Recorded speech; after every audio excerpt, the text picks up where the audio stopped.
Bones, neste vídeo los meus collacios y yo vamos contavos diferentes versiones que atopamos de un mesmo cuento medieval, El Príncipe y la Tormenta, y cada una bien recollía en el libro Cuentos medievales en la tradición oral de Asturias, de Jesús Suárez López, que fizo en colaboración con la Red de Museos Etnográficos de Asturias. Pa nós, ye bien interesante ver cómo las diferentes versiones varían según el sitio onde sían contados, non solo por su contenido, sino también por expresiones lingüísticas y expresiones de la fala de la rexión. A continuación, voy contavos la historia original que bien recollía en el libro El Caballero Cifar y pertenece al siglo XIV. Y después, los meus collacios contarambos las tres versiones asturianas de extremau origen, procedentes de los concellos del Caso, Villallón y Quirós, publicadas en el libro de Jesús Suárez López. ¡Allí vamos! Dice el cuento que un emperador hubo en Roma e huía muy gran miedo de los truenos y de los relámpagos, e recelándose del rayo del cielo que caía estonce, con miedo del rayo mandó facer una casa so tierra, labrada con muy grandes cantos e muchas bóvedas de yuso, e mientras nublado facía, nunca de allí salíe. E un día vinieron a él en la mañana pieza de caballeros sus vasallos, e dixéronle de cómo facía muy claro día e muy fermoso, e que fuesen fuera de la villa a casa a tomar placer.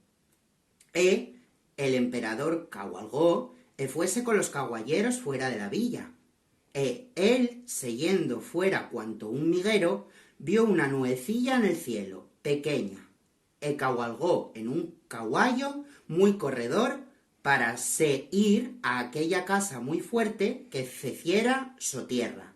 E ante que allá llegase, seyendo muy cerca d'ella, huose extendido la nube por el cielo, e fío truenos e relámpagos e cayó muerto en tierra. E está enterrado en una torre de la su casa fuerte, e non pudo fuir del poder de Dios.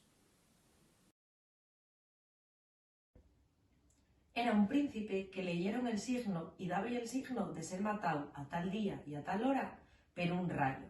Y fezo el padre un castillo, para que no pudiera destruir ningún rayo ni ninguna cosa muy fuerte. Y coño, el día que tenía que meterse allá, da en amagar de tormenta, y qué sé yo qué, y pa'l castillo aquel.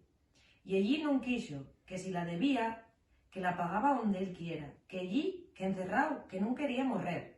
Y bueno, bien la tormenta, y qué sé yo qué, y viene un rayo, y desfeso el castillo aquel. Y quedó el mozo sano y salvo. Sí, nun quiso meterse allá, y nun hizo nada el rayo.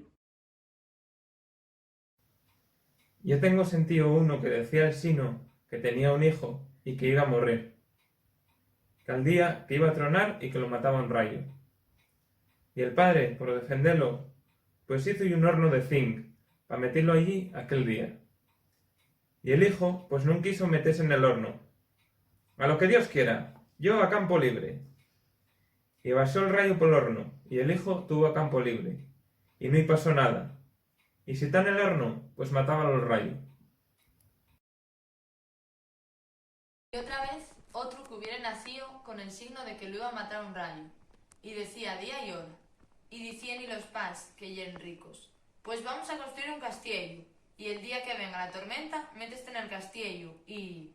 bajo de ese el rayo, con que viene el día de eso, empieza a tornar y rayos y tal. Y entonces va él y sale del castillo y dice a los pais, «Non quiero castillo, salgo al campo a morrer donde Dios me la destinó». Y que hubiera salido al campo entre rayos y que viene un rayo y derrumba el castillo y a él no ni pasó nada. Había salido y que se libró. Y hasta aquí los nuestros cuentos.